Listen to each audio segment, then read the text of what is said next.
오스트레일러 김 대표. 오쌤입니다. 네, 오늘은 많은 구독자분들이 궁금해하셔서 시기가 시인지 이 퇴직금 관련해서 퇴직금 주제로 찾아왔습니다. 네.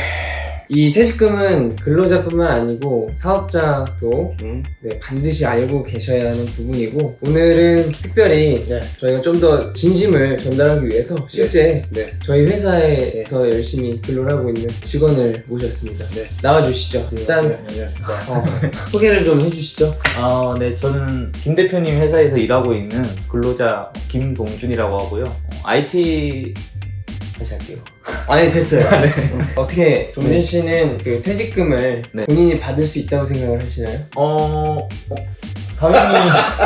당연히 받을 수 있다고 생각을 하는데 안 주실 건가요? 아니, 드려요. 이 질문하신 이유를 어느 정도 지금 일하셨죠? 제가 한 4년 넘었던 것 같습니다. 네. 알겠습니다.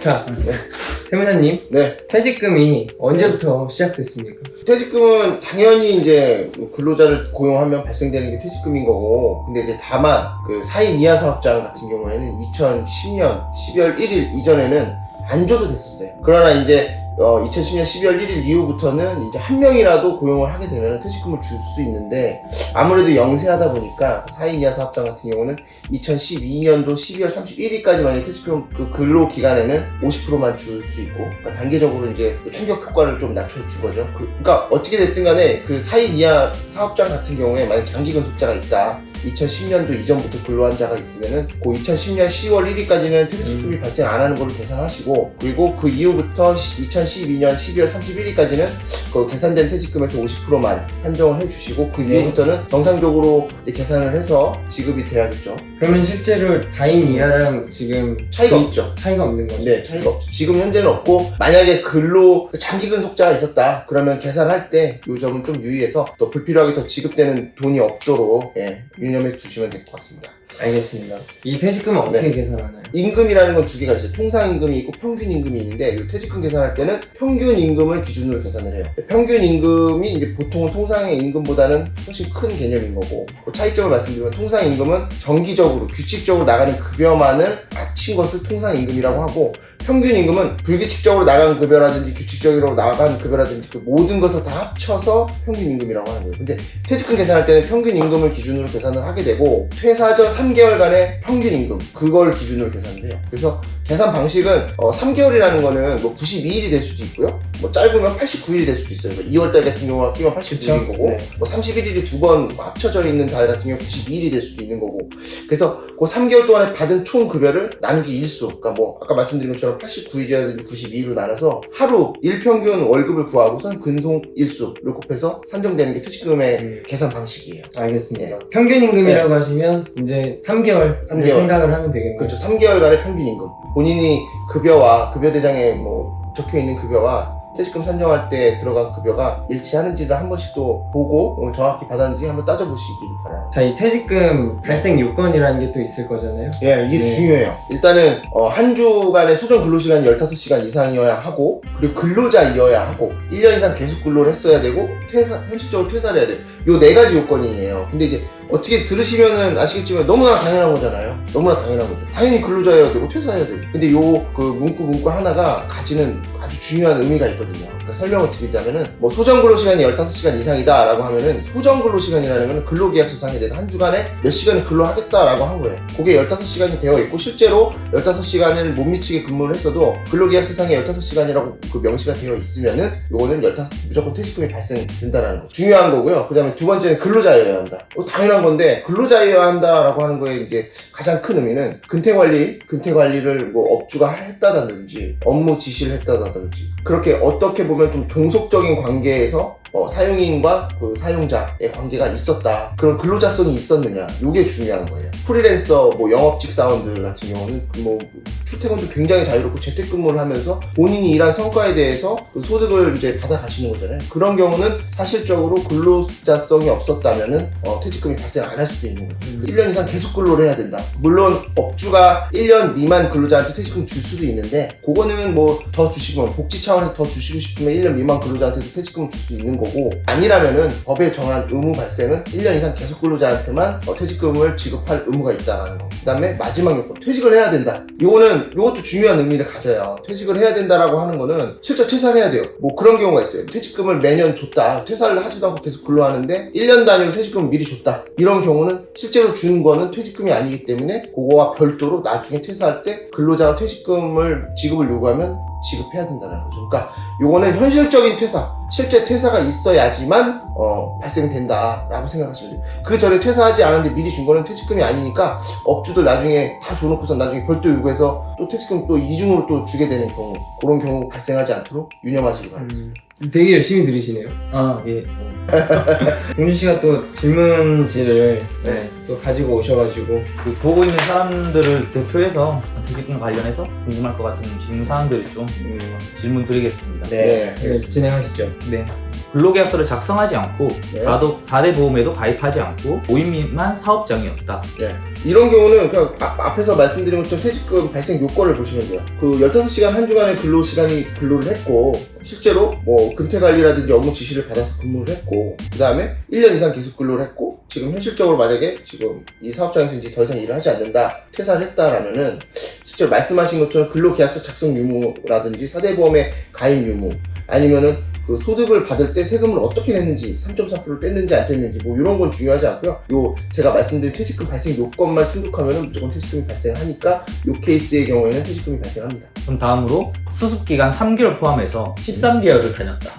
수습기간도 재직기간에 포함되기 때문에 그 수습기간 포함해서 1년 이상 계속 근로를 했다면 퇴직금이 발생합니다. 월급, 연봉에 퇴직금이 포함되어 있다. 예, 말씀드린 것처럼 퇴직금 발생 요건에 실제로 퇴사를 해야지 발생되는 게 퇴직금인데, 이거는 지금 연봉과 뭐 월급에 퇴직금을 녹여서 줬다라고 하면은 실제로 그때 더 주었던 금액은 퇴직금으로 볼 수가 없고 퇴사 시에 다시 퇴직금이 발생되고요. 다만 유념하셔야 될 점은 퇴직금이 새로 발생돼서 주되 그 전에 급여가 아닌 퇴직금 쪽으로 돈이 나갔잖아요. 그거는 부당이득을 취하신 거예요, 근로자가. 그래서 나중에 재계산돼서 나온 퇴직금에서 미리 가져간 금액을 차감한 나머지 차익 부분만 정산해주면 되는 걸로, 뭐 소송까지 가거나 할 경우에 이런 쪽으로 판단이 되는 사례가 많이, 이런 계약은 사실상 하지 않는 게 좋긴 합니다. 그럼 사장님이 월급을 많이 네.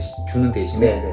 퇴직금이 없다라는 조건으로 근로계약서를 작성했다면 요거 같은 경우는 그 근로계약서보다 근로기준법, 근로자 퇴직급여보장법이 더 우선되기 때문에 그 법을 위반한 근로계약은 무효예요. 요 경우에도 월급에 더 많이 준다? 그래도 별도로 퇴사 시에 퇴직금은 발생하게 됩니다. 주 15시간 일을 하는데 네. 어느 날은 60시간 넘게 일하고 어느 날은 60시간 미만으로 근로를 하고 있다면 어느 다른 그러니까 소정 근로시간 15시간 이상이라는 거는 그 4주간 평균을 의미하는 거예요. 그래서 4주간 일하는 시간 나누기 4에서 15시간이 나오면 돼요. 근로계약서상에 뭐 정해진 그 근로시간이. 근데 실제로 근로계약서상에 한 주간의 소정 근로시간 15시간이 넘음에도 불구하고 실제로 15시간이 못 미치게 일을 했다라고 해도 소정 근로시간이 중요한 거기 때문에 그 근로계약서상의 내용이 중요한 거예요. 그래서 그게 15시간 이상이라면 퇴직금이 발생합니다.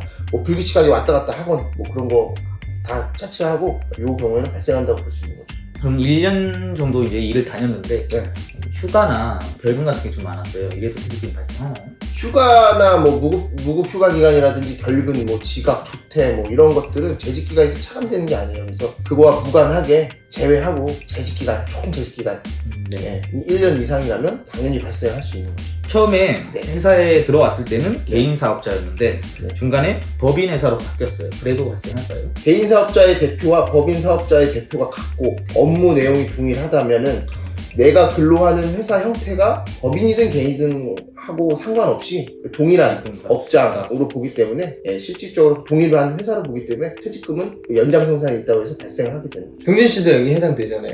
그쵸. 개인 사업자도 이제 법인으로 바뀌었으니까. 이건 남들이 궁금한 게 아니고 동준 씨가 궁금한 거예요.